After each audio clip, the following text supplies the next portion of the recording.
But yeah, my partner's ready. I'm ready. Everybody else is ready. We can start. Take a drink of water.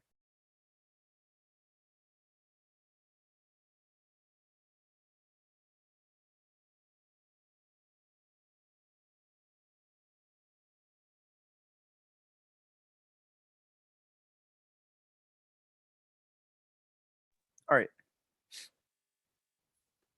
everybody good?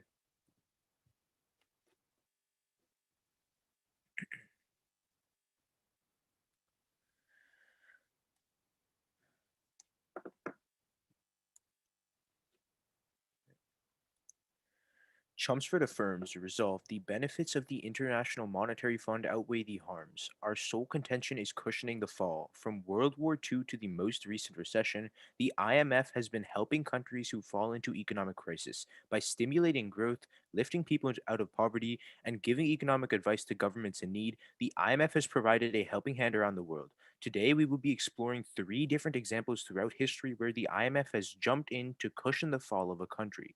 The first is Jordan. Chris Seabury of Investopedia explains that in the early 1990s, Jordan was coming out of multiple wars with Israel, an economic recession, and its own civil war that destroyed its economy. In order to get back on track, Jordan asked the IMF for aid. To help Jordan recover, the IMF provided three different loans and required the government to implement policies in order to boost its economy. As a result, Jordan undertook massive economic reforms, including progressive taxes, increased foreign investment, and easier trade policies. With lowered tariffs and quotas, Jordan was admitted into the World Trade Organization and signed a free trade accord with the United States. Within the stimulus from the IMF, coupled with the successful reforms, Jane Harrigan of the University of London reports the number of people in poverty declined by over 200,000 in 5 years alone. The second country is Serbia. Less than a decade ago, Serbia's economy was crumbling. Snazna Bjelotomic of the Serbian Monitor wrote that with weak public institutions, collapsing tax receipts, and overspending by the government and state enterprises, the buildup of public debt in Serbia was rapidly expanding. With too much of debt, the government was forced to slash social spending on crucial programs that help the poorest of the poor, like healthcare. As a result, the World Bank found in 2013 1.8 million Serbians were at risk of falling into poverty. Fortunately, Serbia turned to the IMF for help. Bjelotome continues, the IMF helped and advised Serbian authorities in creating a program for fiscal adjustment, financial sector strengthening, and broad based economic reforms. These reforms were able to bring Serbia back onto its feet. The help didn't stop there, as BNE and Telenews wrote that just 3 months ago, that Serbia launched a PCI agreement with the IMF, where there's no finance involved but just economic advice. Because of this, Serbia's GDP is expanded by 5% in the middle of a global recession due to the oversight of the IMF. Third is Africa. With the coronavirus pandemic coupled with a surge in cheap lending, African economies are facing their first recession in 25 years. Reuters 20 reports that African countries have doubled their debt over the last decade, which is too unsustainable to pay back loans. The last time this happened, Jubilee 15 finds that there was a severe debt crisis that pushed 125 million people into poverty. Luckily, the IMF is already helping and preventing another debt crisis from happening. Gregory 20 reports that the IMF has given emergency loans to 80 different countries to rebuild financial safety nets. With IMF funds, countries are given money to pay back and renegotiate their current debts, stopping the looming crisis in its tracks. Furthermore, stopping this debt crisis prevents massive austerity cuts and slashes the social spending. Increasing debt results in more of the government budget being spent on interest payments with less room for social protection and economic stimulus. Sadia Shabir of the Lahore Journal of Economics in 2015 quantifies with every 1% increase in debt servicing reduces social spending by 4%. Without social spending, civilians can't get access to basic necessities. As such, Gupta of the Center of Development of Global Development in 2018 finds IMF programs improve public investment by 19% and boost the share of budget spent on education and healthcare. At the end of the day, we looked at only three of the hundreds of examples of the IMF swooping in and saving countries in need. By looking at every instance of IMF intervention, Dane Rowlands finds that in 2017, that those that ultimately sign an IMF agreement see a GDP increase of 3.5% more than those who don't. And Schneider 2000 concludes that countries see an average of a 20% reduction in poverty under the IMF. For all these reasons, Pratik and I are proud to affirm.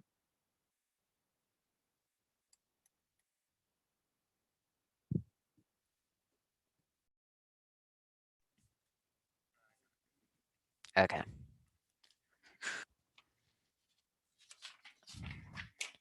Is everyone ready? All right. Basis negates. Our sole contention is worsening economic catastrophes. There are two ways the International Monetary Fund has crushed the economies of developing countries. First is through increasing income inequality. Global Exchange writes in 2011 that rich countries dominate decision making to the International Monetary Fund because voting powers are determined by the amount of money that each country pays into the IMF's quota system. This means that the interests of bankers, investors, and corporations are put above the needs of the world's poor. For example, Lockheed of Queen's University finds in 2020 that prior to the IMF involvement, most developing countries had progressive tax systems that taxed the rich at higher rates. Unfortunately, IMF bailouts require countries to replace these progressive tax systems with regressive tax systems, meaning that the poor are taxed at even higher rates.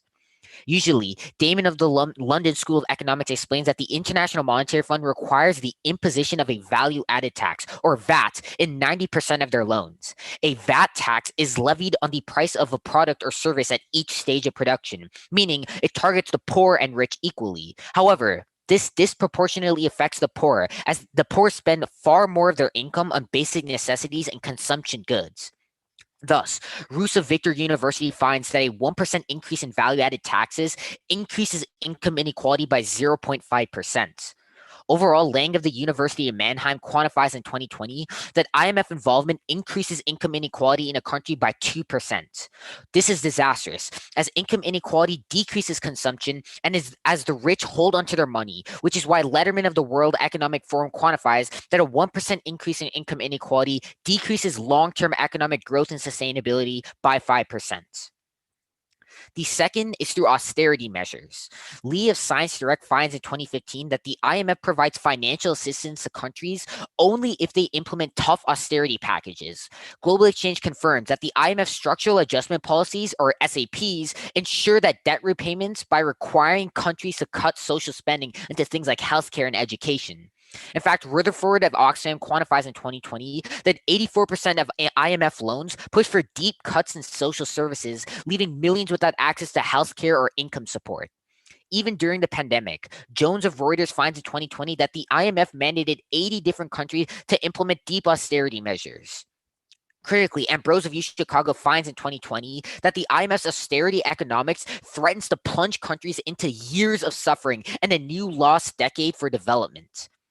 There are dozens of examples where the IMF has forced this austerity in the past. For example, in Tanzania, to get rid, the IMF got rid of its free healthcare and education system and subsidized food program, which was disastrous, as the Guardian quantifies that 8% of the nation's population, or 1.4 million people, got AIDS as a result. The number of patients treated in Tanzania's hospitals halved. School enrollment dropped by 20%. GDP per capita in Tanzania also dropped by 30%, and 50% of the population is now living in poverty.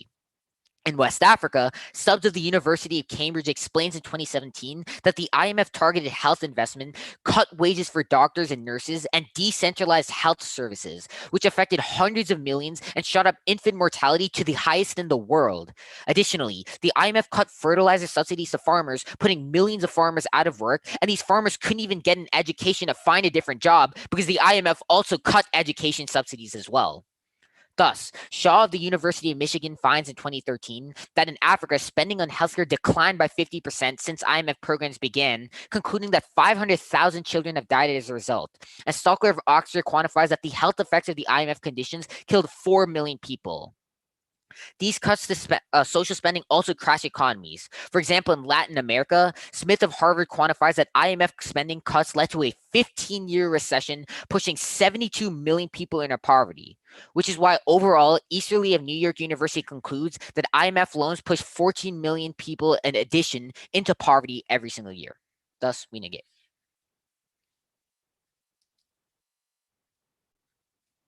You All ready right. for cross?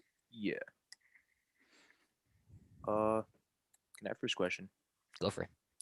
So these uh these value added taxes, right? Yeah. So why are they bad specifically for the poor?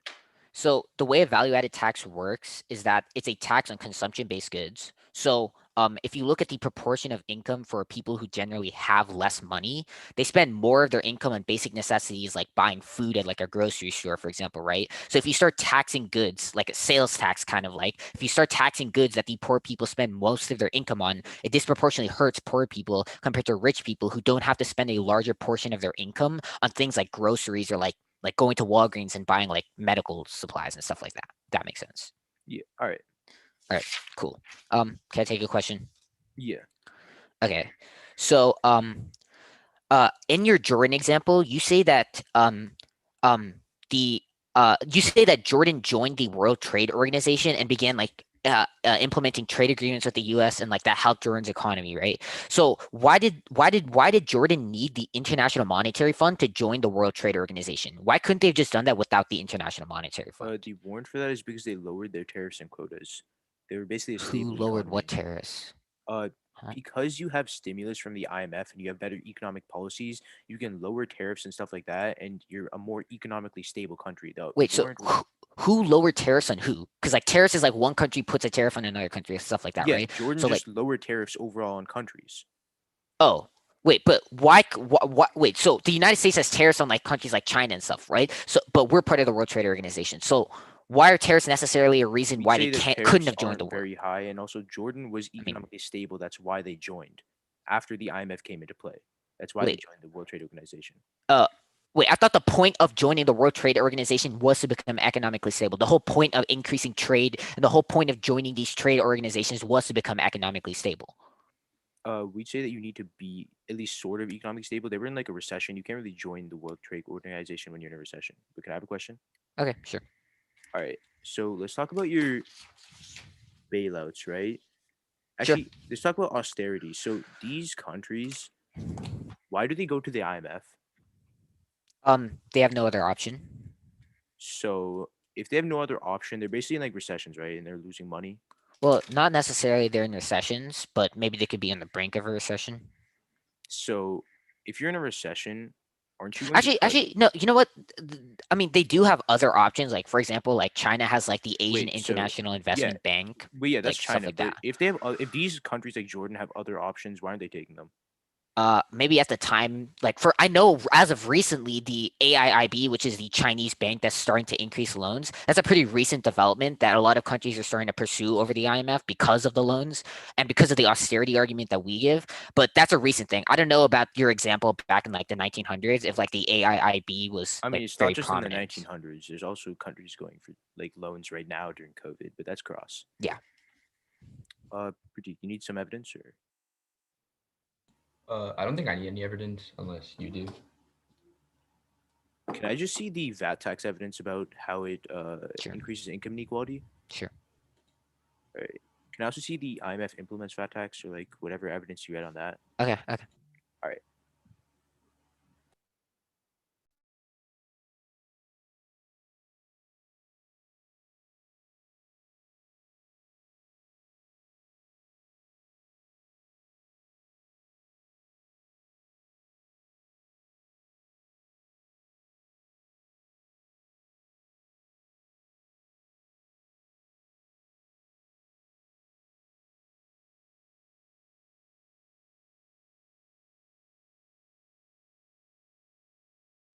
Is that one piece of evidence like all or I'm adding the second one. okay?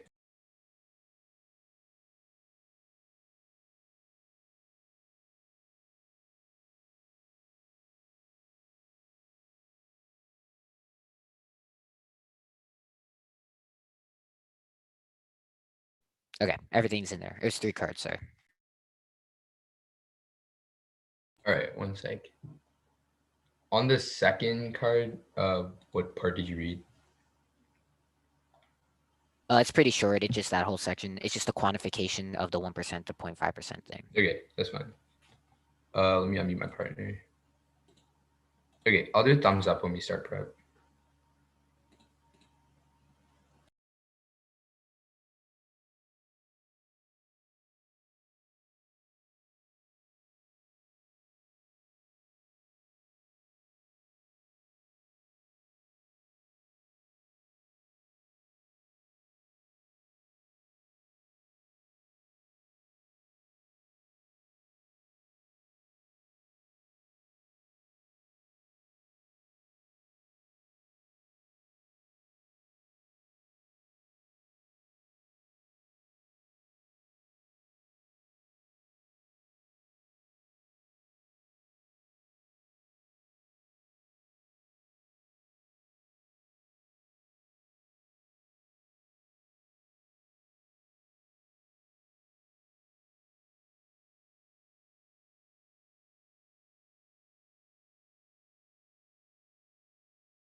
All right, that's a minute 15.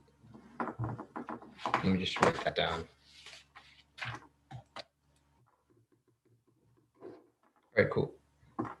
Just for everyone in the round, it will be going down my opponent's case, the con case. Is anyone not ready? Great. Time starts in 3, 2, 1. At the top, FIDMERC 15 finds that the IMF has empirically increased growth.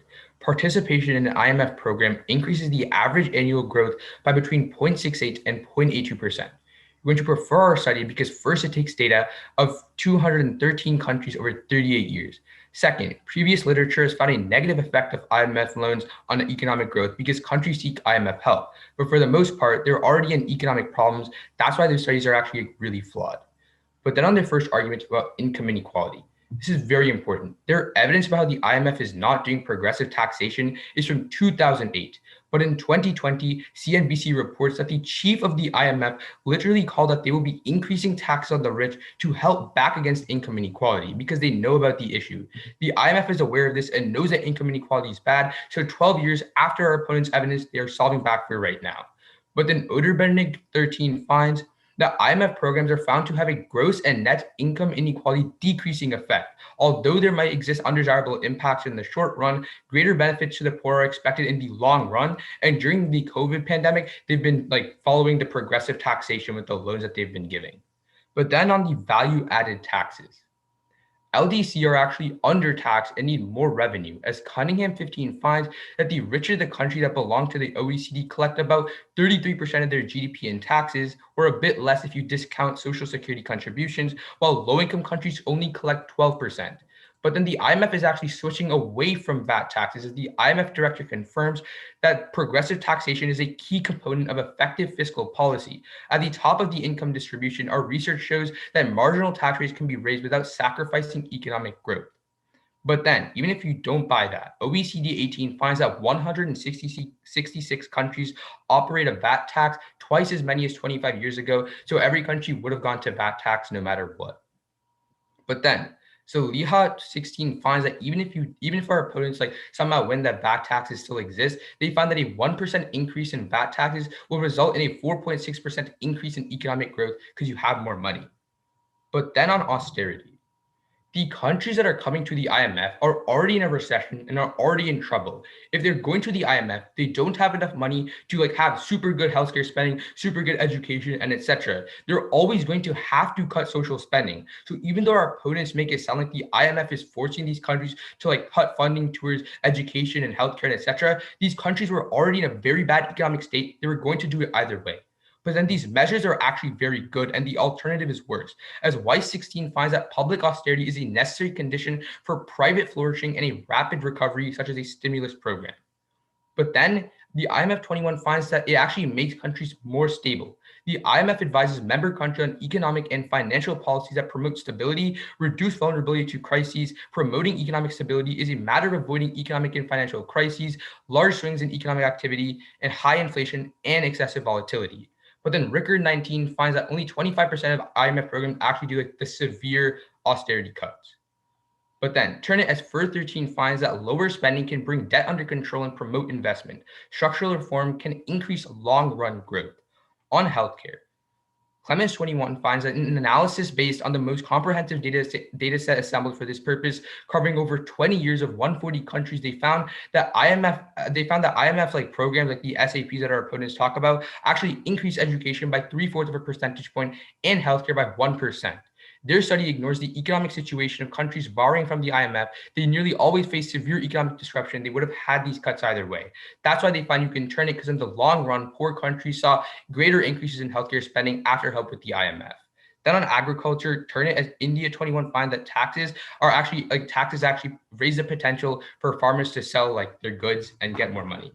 Thus, you're voting pro.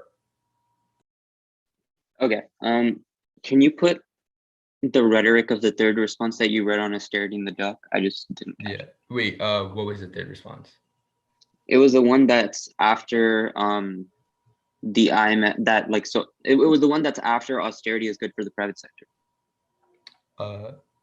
Okay, yeah. I can try to get the for that 1 sec.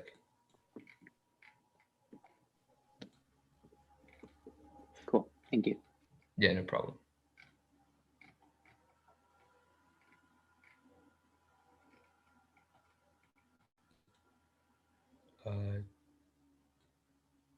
Here, I'll just like paste like the rhetoric from the doc.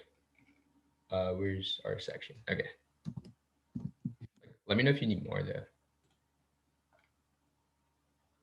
I'm guessing I just like cut out or something. No, you're good. We'll take prep. Yeah.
Yeah, I think I'm good. Okay.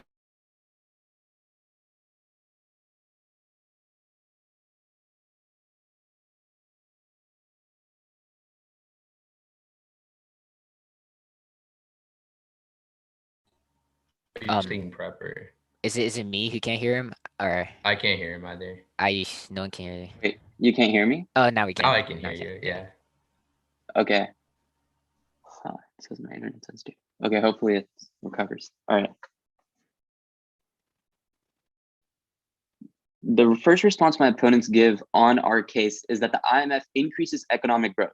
Even if it increases economic growth, our income inequality argument indicates that all of those economic gains only go to the rich. While since the IMF uses austerity to cut social programs, the poor have no access to any sort of healthcare, income, jobs to actually reap the benefits of the economic growth that they talk about. In fact, the poor just face higher taxes, which pushes them further into poverty. But let's specifically look at our austerity argument. My opponents give a couple of responses. The first thing they say is that the countries come to the IMF because they're in trouble, so they would have cut austerity. They would have used austerity either way.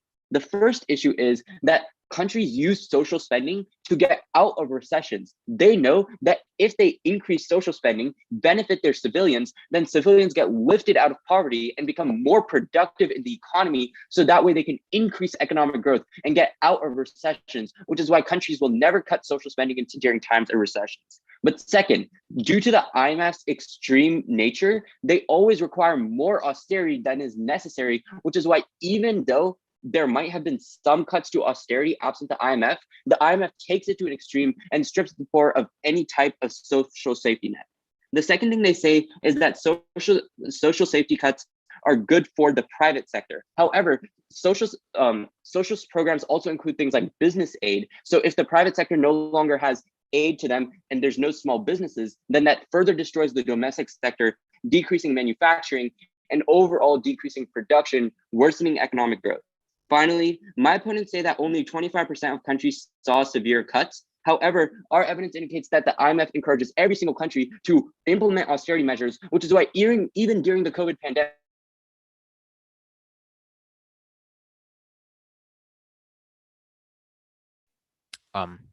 Yeah, I think he cut out. Yeah. He's at like 150. Yeah. Yeah. Yep. We'll just wait. Yeah, it's fine. Online It's fine, debate. okay, but let me try leaving the meeting and coming back.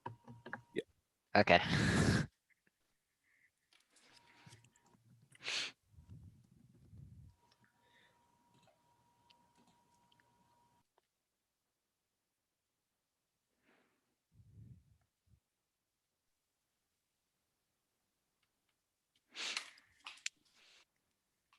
Okay, wait, can you guys hear me better now? Yeah, we Yeah. can hear you now. Do you need us to Okay. tell you which one like you cut off on, like which response or? What was the last thing you all heard?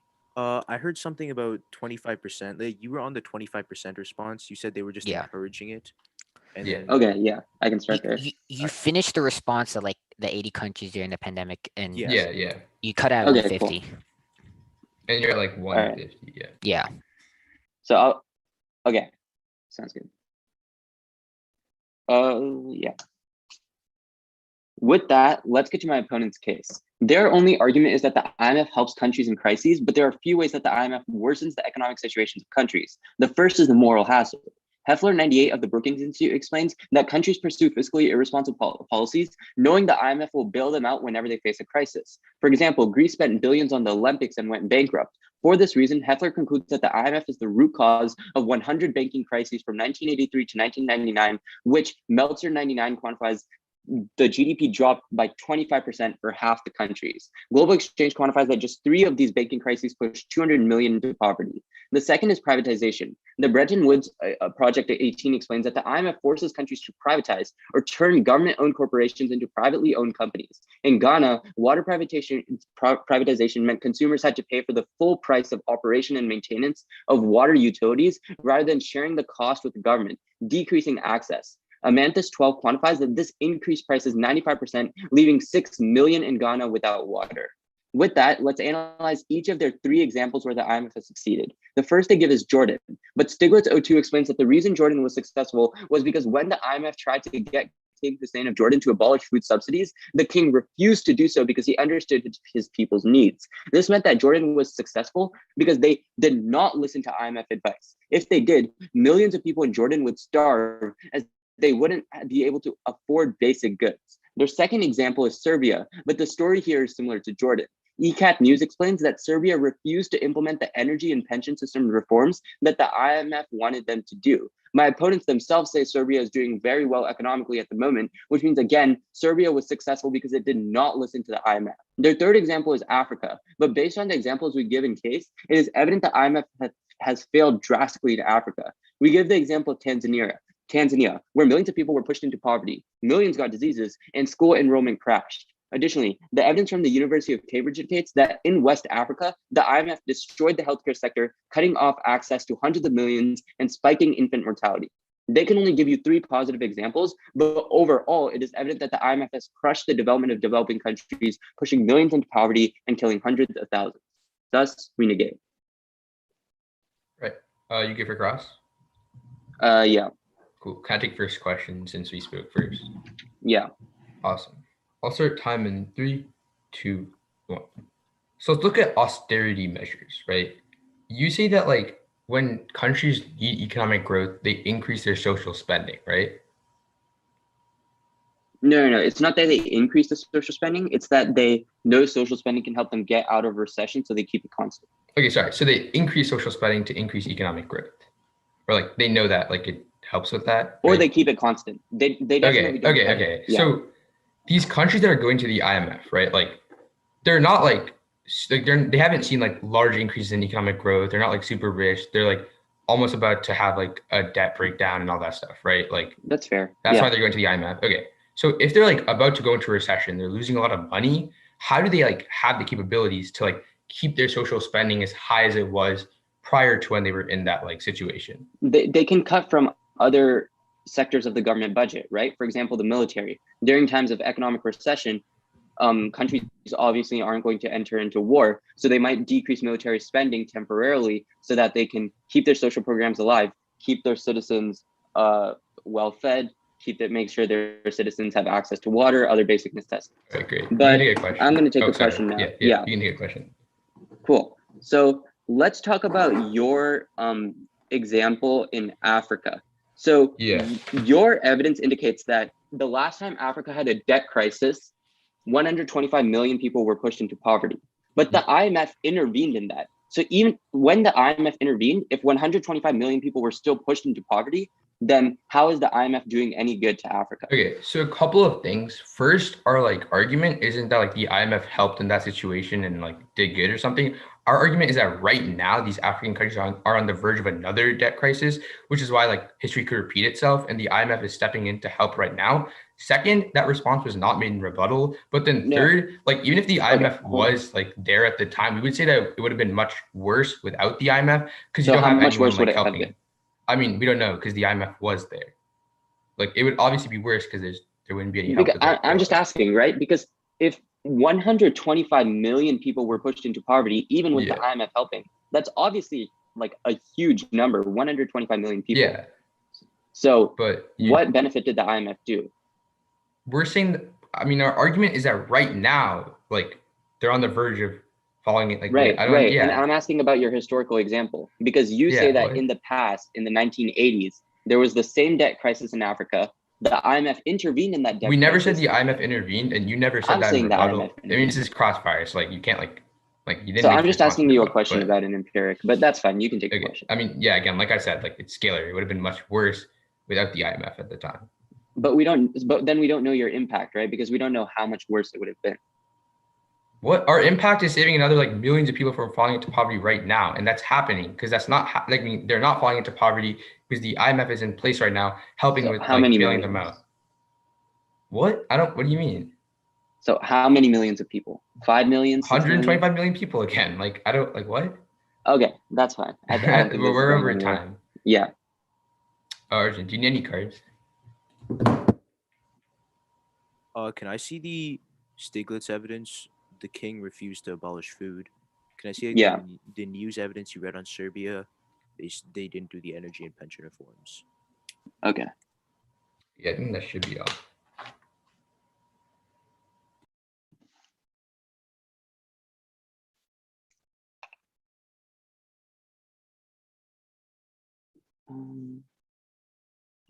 All right, I'll just put it at the bottom of the doc. What was the other one you said was Serbia? Yeah, Serbia. Cool.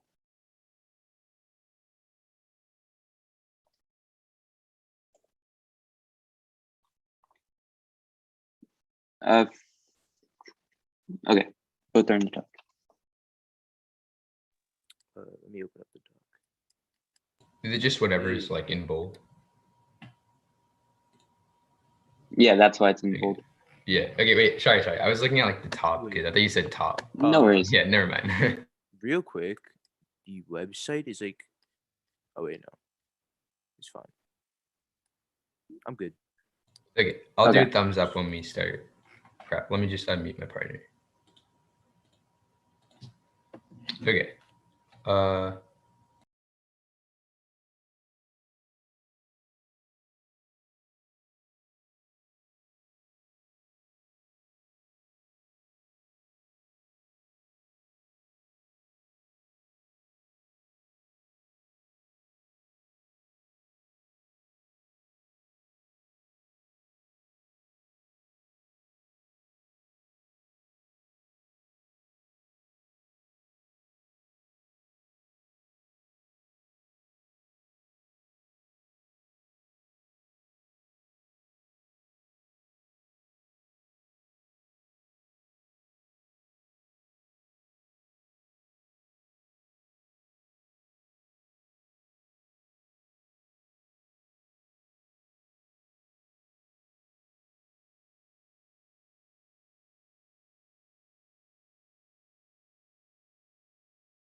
All right, that was 140.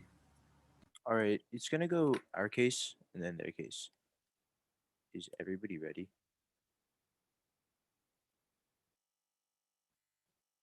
Okay. 3, 2, 1. On our first argument about cushioning the fall, They give a couple top level responses. The first is about moral hazard. The sentence after their 100 banking crisis says that most authors disagree that a 100 banking crisis actually happened because of the IMF, and they blame alternative factors. It's not the IMF's fault. Go to their privatization argument. They say water is privatized and like that's bad. We'd say that while Jasper 12 finds the water before was really, really bad, 75% of the time there was no water. And when there was, it's not even safe to drink, whether you're rich or poor. Privatization just increases the quality of water. It's actually a lot better. Then they give you a piece of evidence specific to Jordan about how the king refused to abolish like food subsidies. One, it's subsidies. It's a really small part of the reforms. Two, they literally got this evidence from Course Hero. I use Course Hero to study for Physics 1 AP. It's not a reliable website. Then go to Serbia. They give this one response about how like they were like Serbia refused to do energy reforms. The evidence literally says that there would be trouble for Serbia because they refused to do it. They were in trouble because they didn't do the reforms. If they did the reforms, everything would be a lot better, but we're not going for that argument. Go to Africa. They give you three responses, one in crossfire. The first of the three responses is that Tanzania failed. We'd say that there's like a lot of countries in Africa. It's not just Tanzania. Overall, everybody did better. That was also short term. Then they say that like healthcare and education decreased. They dropped the response on their case that over a 24-year period in a study of 140 countries, education and healthcare actually increased. Then they say there's like three examples that we give. Overall, it's like bad. We'd say no. You see a 3.5% increase in GDP for countries who are under the IMF versus countries who aren't. So overall, it's a lot better, not just in Africa, but in the world. Then they say like the IMF was there with the 125 million debt crisis from like 1990 or whatever. That's not the argument. We're saying it also could be a lot worse without the IMF. The argument on Africa is really simple. Right now, coronavirus has increased the debt crisis in Africa. They're at levels where they have almost never been at before. The last time this happened, there was 125 million people being pushed into poverty. The IMF has already given emergency loans to 80 different countries to rebuild the financial safety nets, and the companies can pay back and renegotiate their debts, stopping the crisis. Shabir tells you that a 1% increase in debt reduces social spending by 4%, which means that we are the better link into social spending because when you increase debt, you see a decrease in social spending. You can see overall it's a lot better because countries who are under the IMF see a 20% decrease in poverty, which also answers income inequality on their case. Go to their case. The overview that we give you about poverty decreasing, it's the best study in the whole round. It's 213 countries, 38 years. They just say it's like about the rich. No, they dropped on their case how income inequality also decreases. The turn that says when there's less debt and less social spending, there's lower income inequality. And also, they also dropped all the turns on the VAT tax, how like the VAT tax is good because it gets more money for the countries. Go to the austerity argument. They just say that countries will like use social spending to get out of a recession. You can't fund social spending if you're in a recession. That's why countries fall into recessions. They don't have social spending. They can't get their people out of poverty if there's no funding. Then they also dropped the 24-year study over 140 countries that the IMF actually increased education and healthcare overall. It's the best studies in the round. It looks in the empirics and the long term. Prefer our studies over theirs. It's a pretty easy AF ballot. All right, we'll run some prep. All right.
Okay. So the order of my speech will be first discussing austerity, and then I'll be talking about my opponent's arguments. All right. Yeah. Okay. Is everyone ready? Our argument about austerity is quite simple. Our Lee evidence explains that the IMF only gives loans to countries if these countries implement deep austerity measures, which is why 84% of loans require deep cuts to social spendings. Even during the pandemic, the IMF forced 80 different countries to implement austerity measures, plunging these countries into decades of lost development and suffering, which in Tanzania, for example, has pushed 50% of the population into poverty, and in Africa has destroyed their entire healthcare system, jeopardizing the lives of hundreds of millions of Africans. IMF austerity economics has caused a 15-year recession where economic growth was cut by 40% and 72 million people have fallen into poverty. On this matter, my opponents have given you two responses. The first response is this study saying that economic growth has increased in 213 countries over the last 38 years. However, they've conceded our response that it doesn't matter if the economy has only grown by 0.8%, insofar as A, 72 million people were still pushed into poverty, and B, the benefits of this economic growth go to the wealthy while the poor have to spend more in taxes, and the poor disproportionately hurt through high levels of income inequality. So even if there's a marginal increase in economic growth, the poor are still getting poorer while the rich benefit and profit off of those gains. The second response my opponents say is that you can't fund in a recession, you can't fund social programs. However, Ayush already addressed this in the cross-examination when he said that these countries can cut from other parts of the spending budget, like the military. They don't need to cut from their social programs. At that point, my opponents have actually zero responses on our case, which means you should be voting on the fact that the IMF, the International Monetary Fund, is forcing countries to cut spending on social programs, pushing hundreds of millions of people into poverty, and jeopardizing healthcare systems in its entirety. With that done, let's go on to my opponent's arguments. The first thing to extend is this argument about privatization. We tell that the IMF pushes privatization, such as in Ghana, where they force the water companies to privatize, which spiked the price of goods and commodities, specifically water, by 95%, so that people couldn't even afford water, which is why 6 million people currently in Ghana have no access to water. My opponents say that 75% of the time people didn't have access to water, and privatization only increases the quality of water. Two things. Number one, the reason why 75% of the population didn't have access to water is because of our privatization argument. People literally cannot afford water because the IMF increased the price of water through privatization. But number two, even if the quality of water increases, it does not matter insofar as people can't even access it except the ultra wealthy. So it doesn't matter if the quality increases slightly if people can't buy the water in the first place. Then my opponents had this Jordan empiric, but our evidence on the Jordan empiric cites a book. It's a study by a Nobel Prize economist that says that the Jordan refused a large part of IMF programs, specifically the subsidies, which is why Jordan was a successful example. It's because they refused IMF assistance. Lastly, on their argument about Africa, they've conceded that in West Africa, the IMF has destroyed the healthcare system, jeopardizing the lives of hundreds of millions of Africans. And they're arguing about the recession pushing 125 million people into poverty. Guess what? The IMF tried to fix that recession and it failed miserably, which is the reason why 125 million people were pushed into poverty. My opponents would say it would have been worse, but they never tell you how much worse, so you shouldn't be voting for them on this blippy argument. Thus, for all of these reasons, please vote negative. I don't really have a question. I mean, we can start cross, but Pratik, do you have one? Sure. Okay. Yeah. So I guess we can talk about like healthcare spending. Yeah. Because that's the argument I'm going for. So, let me start cross. So um, like in response to Tanzania, you said that there are a lot of other countries who did better. Yeah. But There's like 54 countries in yeah, that. yeah, I yeah. don't know the So can you? number. Yeah, I understand. There's 52 countries in Africa. So Yeah. what countries did better, right? Because we're the only side that gives you two examples. One is We'd like say West Africa, yeah. and two Tanzania, right? And you say And One. other specifically countries. specifically a developing country, right? Yeah, Because we'd if you say give just example, about yeah, we'd say just about every country did better long term that got Yeah, can you loans. name can one? you give Like a specific yeah, I example? mean, Jordan is in Africa. I don't know, like Jordan's in the Middle East.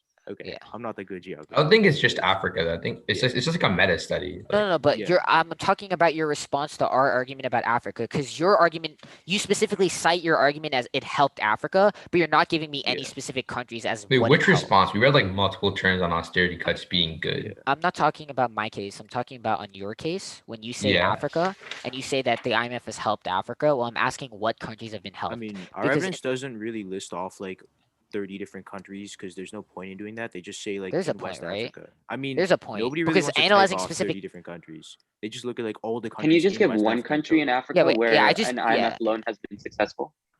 I can probably find one for you. but- No, wait. Our evidence is. Wait, I'm so confused. Like, are you asking like what our argument is? Like, No, No, I no, we're understand just your argument. asking I'm for an asking for a specific. example. Yeah, exactly.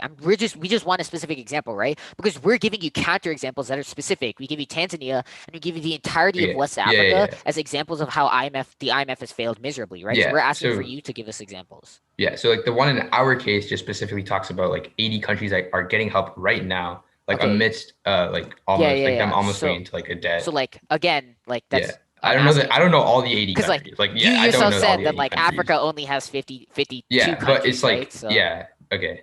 But so like how is it helping Africa? Like who's being helped? What like I who, mean what, when, where, it's why, just right? countries that need help, right? Like obviously like the rich countries are not going to get anything because they're not in like in danger of going like having millions of people falling into poverty. The 80 mean, countries that do need okay, help, Yeah, that's I'm not a on like they're like being I just benefited. searched it up.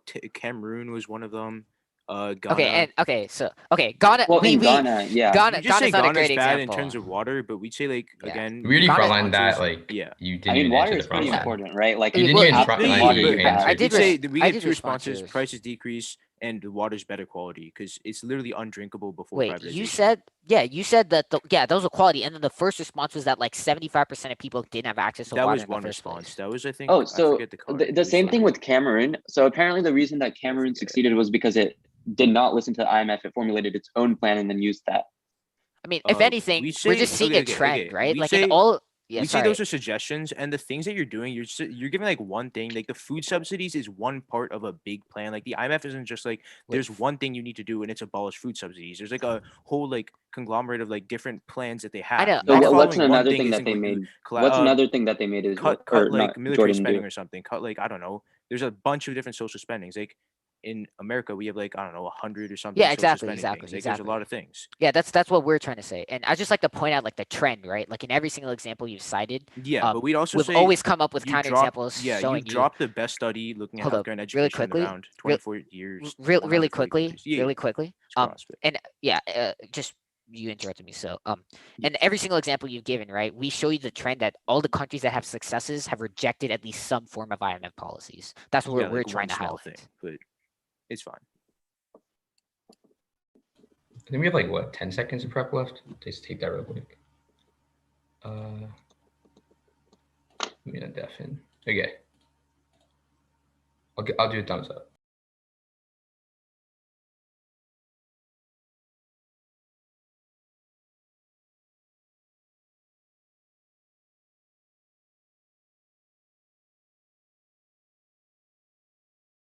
All right, that's time. It'll go our case, the pro case, and then their case, the con case. All right. Wait. Yeah. Yeah. Okay. So time starts in 3, 2, 1. Our argument is very, very simple. Last time Africa saw a debt crisis, we saw 125 million people fall into poverty. Our opponents just say the IMF did something and that's the reason that it all occurred. They bring this up in their last speech. It is way too late in the round to evaluate this new piece of evidence. It's very unfair. Don't count it at all in your decision. But with that, what we said is that in 2020, the IMF gave 80 countries that were also about to default. They're giving them loans, they're bailing them out, they're saving them from having another repeat of these 125 million people falling into poverty, which is why we haven't seen this occur. Our impact is very simple. Not only do we stop millions of people falling into poverty, but that's why like in the meta study of like different IMF programs and what they've done in different nations, we've seen a 20% decrease in poverty under the IMF and a 3.5% increase in the GDP. They just say that like all the money is going to the rich. If poverty has been decreasing under the IMF, the money is not going to the rich, it's going to the poor who are in poverty. Then let's go to their case. Or sorry, then then they like give a couple of responses. First, they say like in Ghana, like there was some privatization, which was really bad for water. We tell you that even before like privatization occurred, 75% of people couldn't even have water. So like you're still having like no one gain access to water. But then we also told you that it's because of alternative causes. It's not just the IMF. Let's go to their case. At the top, their whole argument is that the austerity cuts, which is like cuts to social spending and etc., are really bad.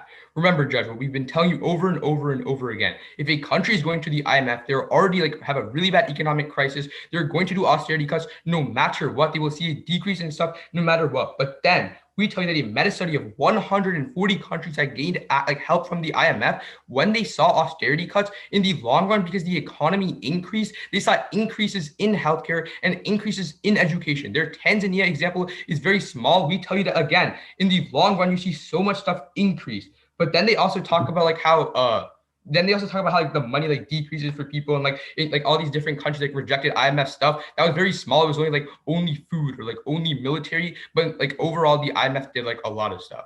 Thus you're voting half pro. Okay, we have 20 seconds of prep left. Yeah, we're gonna run it.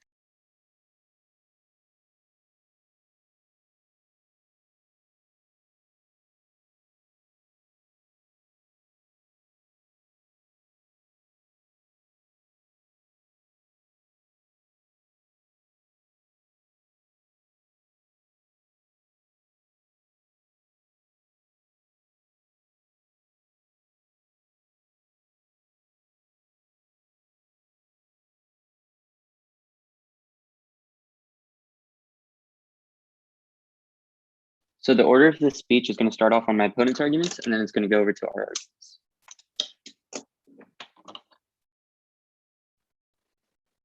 All right. My opponents end their last speech by saying that the IMF has, quote, done a lot of stuff. You shouldn't be voting on that. Rather, you should be voting on our specific examples. They don't have a specific example in Africa where the IMF has been beneficial. In their grand crossfire, they randomly throw out the example of Cameroon. But in Cameroon, the reason they succeeded is because they rejected IMF policies and did their own economic scenarios. In fact, you notice a common trend here, which is that the countries that have the countries my opponents have said they have succeeded have done so by rejecting IMF advice. You saw the same thing in Serbia, Cameroon, Jordan, which means that overall, the reason countries are succeeding is because they are not listening to the IMF.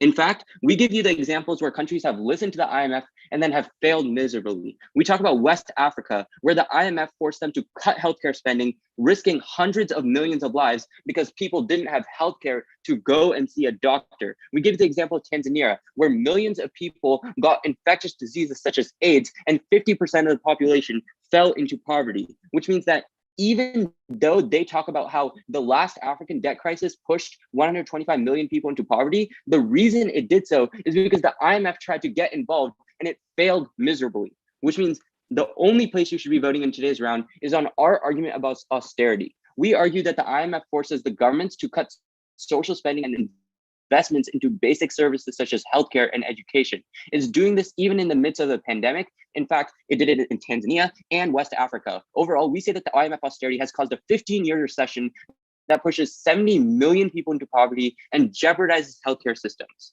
Our opponents give one response, which is that these countries would have cut social spending either way because they're in a recession. Remember, countries know that social spending is the way to get out of a recession because it helps the poor, which means that countries are going to cut from other things like their military spending and free up other places in the budget to make sure they can keep social spending high, but the IMF forces them to come in and cut it, pushing millions of people into poverty. Thus, we negate. All right, great, y'all. Around. Good debate. Good debate. And thank you, Good debate. Judge. Thank you, guys. Great round.